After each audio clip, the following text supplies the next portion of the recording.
Hey Eric, how are you? I'm doing great, Jeff. Thank you for joining Indispensable Appraisers podcast. So let me ask Eric, what in the valuation industry, what are we winning at? Yeah, Jeff, great question. So I think we got a couple different areas we're winning. I think overall, this industry, I've seen this transition where we're getting more and more specialized. So I think about it and go, okay, in the brokerage business, you don't have someone selling a hotel one day, and then the next day they're selling a multifamily project, right? Or they're selling a retail. No, no, no. So folks that work in hotels, they work in hotels, right? You work in retail, you sell regional malls, you're selling regional malls. The valuation space has seen a transition. When I got into the business in the late 90s, people just kind of bounced from property type to property type, which, at the end of the day, everybody got pretty average at everything. That's not good. So instead, now you have someone that all they do is work in office, all they do is work in hotels. So I feel like the industry has kind of met the market from that end. So I think that's been a real shift in specialization. Our clients are demanding it, and we have responded. I think from another standpoint, and I think there's still work to be done, but getting young people in the business.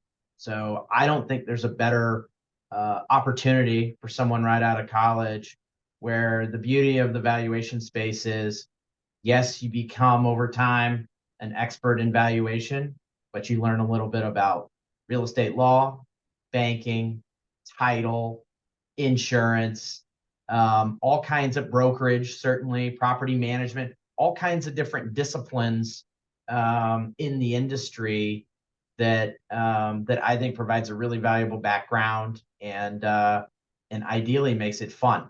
So that's, I think, a few areas that I see that we are kind of making strides, but certainly with getting younger people in the business, it's a work in progress, without a doubt. I think there's still a lot of work to be done, but with better and better exposure of this industry, I think that will continue to grow. But I think that's a challenge, right? A lot of institutions, a lot of colleges, universities, there's not as many appraisal classes being taught, and the Appraisal Foundation has a list of schools where you're given credit towards classes. So I think we're working there. I think we're getting there, but still work to be done to build the exposure and the profile of this industry. No, thanks, Eric. And that leads me to my next question is, what do you think the valuation industry's biggest challenge is looking forward? Sure, Jeff. I think I got in this business. I think I mentioned kind of the late 90s is when I started. I look at an appraisal report today that our firm, Partner Valuation Advisors, or our competitors, whether that be national firms, regional firms, local firms, just run the gamut. Unfortunately, appraisal reports today just don't look that different than they did when I got in the business. And um, I think there's a lot of work to be done there. The pictures look a little clearer, right? You're not taping in the photos. Like, there's some efficiency items, no question. The colors pop a little bit, but the layouts are generally the same. I just think there's a lot of room for improvement in that area. USPAP's pretty clear on what needs to be in an appraisal, but there's nowhere in USPAP that says it needs to look ugly, right? So I think there's a lot of room for improvement in formats of appraisal reports and making them really great for the reader, and that there's a lot of really important content and sections in there. I think we could present the data better and just have them. I think as a result, if we did that, appraisals would appeal to a broader market. I think about offering memorandums, lots of fancy pictures, lots of great tables. So I think there's a real opportunity to provide really good analysis, right? This isn't getting rid of analysis. It's actually, I think, making the analysis better by presenting it in a better format. So I think that's one thing. I think the other thing would be, there's a lot of technology I believe in AI in the future, that will have an impact in our business. I think some of the large national firms, whether you be 500, 600, 700 appraisers on staff, I think unfortunately that our industry may shrink overall in terms of number of appraisers, and that spans national, regional, local firms. But there's a positive in that. I do think due to technology, AI being part of that, that efficiency and productivity per appraiser will actually go up. So that doesn't mean that compensation should be strong. You will be able to do more in the same number of hours and really drive efficiencies as a result. So a little bit of a mixed bag there, right? I think total number of appraisers may be a little bit under fire, but productivity and like anything, market forces rule. You can't we're not just one day gonna say, yeah, there's not gonna be as many appraisers. No, but over time, I do see this transition coming in the industry. Great, great. Appreciate that. And looking to the future, and you mentioned some of the items that we need to do, but how should we improve as an industry broadly? You mentioned AI, you mentioned technology, you mentioned formats. Yeah. Would there be maybe a combination of maybe there should be a format for each property type that everyone uses to expedite the younger appraisers coming on board? Or what kind of ideas do you have looking forward? Yeah, I think one thing that I think is really important that I think will improve the entire industry is getting more connected with the market. So one thing that I call it kind of a desk appraiser, right? You provide a proposal on a job, you get hired, you go out and look at the property, and then someone comes back to their desk and they take a week, 2 weeks, whatever the delivery time frame, and then they send a report. But yes, they've met the scope of the engagement letter. Okay. But they're really not connected with the market, right? What do you know all the developments going on around the project? Have you talked to the developers, right? Are they stalled out because their equity partner is decided to put their equity in a different project? Is there an issue getting the loan? What other developments are coming? How many brokers did you talk to on the project that you're valuing? And what did they say on what the rent should be, right? What did they say this would trade on a cap rate? Really getting connected. I think, there's been a lack of transactions depending on property type. It's versus 2022, it's down anywhere from 40% to 70%. So there's not as many transactions, but there have been deals listed. They may not have closed. There's a lot of intel to be gathered from talking to that listing broker. What were the offers? How many offers were there? What was the range of them? Ideally, you can even get out, well, what would the seller have accepted, right? The reality is the truth is somewhere in the middle between where those offers were and what that seller would have accepted. And so that's market value, right? It's digging through that and kind of peeling off the layers. And so I think there's tremendous opportunity. That also leads to, I think in the appraisal business, it's very transactional, right? You get hired, you do your work, you deliver it, and then you kind of move on to the next one. But there's a lot of opportunity to really be connected. I know some appraisers value when they do an appraisal report, if they don't hear from the client, that means they must have done a great job. And I kind of sit here and go, wow, I think about other industries. I don't know if anyone's bought a car, right? You buy a car, they're asking you how your experience was when you're still at the dealership. They call you about 3 hours later.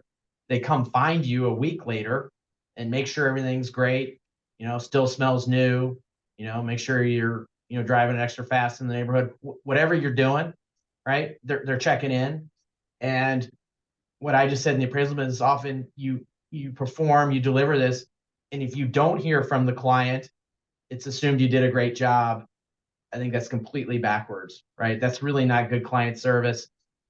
And so getting feedback, getting connected, both in the market, but even more with your clients, I think will, at the end of the day, all boats will rise, right? The industry will rise. And that's kind of what I think about. It's not about one project. It's not about one firm.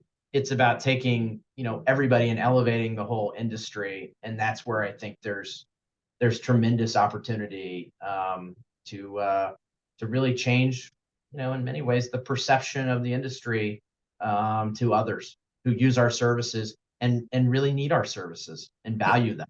That's a great point. What do you think the perception of our industry is today? And I know that's kind of a loaded question, kind of broad, but is it the desk appraisers where the appraisal meets the requirements and it is good enough, but it's not, to your point, they don't talk about how does the subject fit into the market? I hear that often from reviewers. It just seems like a very vanilla kind of appraisal. So how do you think the market in general sees us? What do they perceive our industry and as professionals? Yeah, I think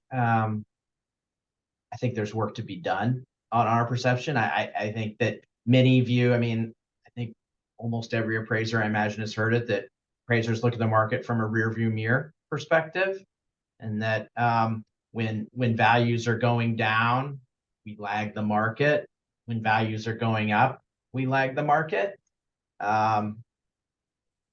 Listen, we need to use data of closed sales, so that is looking a little bit backwards. So I can understand it to some degree.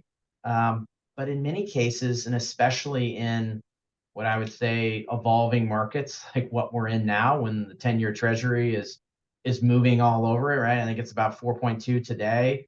30 days ago, it was 5, right? Then it was hovering kind of 4.5, 4.6. That makes a significant impact on value. Are we talking about that in appraisals? So I think there's work to be done reputationally, because it feels like there's a lag. But when you can get on the phone with a client, whether that be a large investment fund advisor, and talk to them about what you're seeing and what you know about the market, and you kind of hit on it, Jeff, how this asset is positioned within the market. Hey, this is a top 5 building in the market, right? Or you know what, this is actually in the bottom 10 or 20% of the market. Just being honest, upfront, real about where things stand.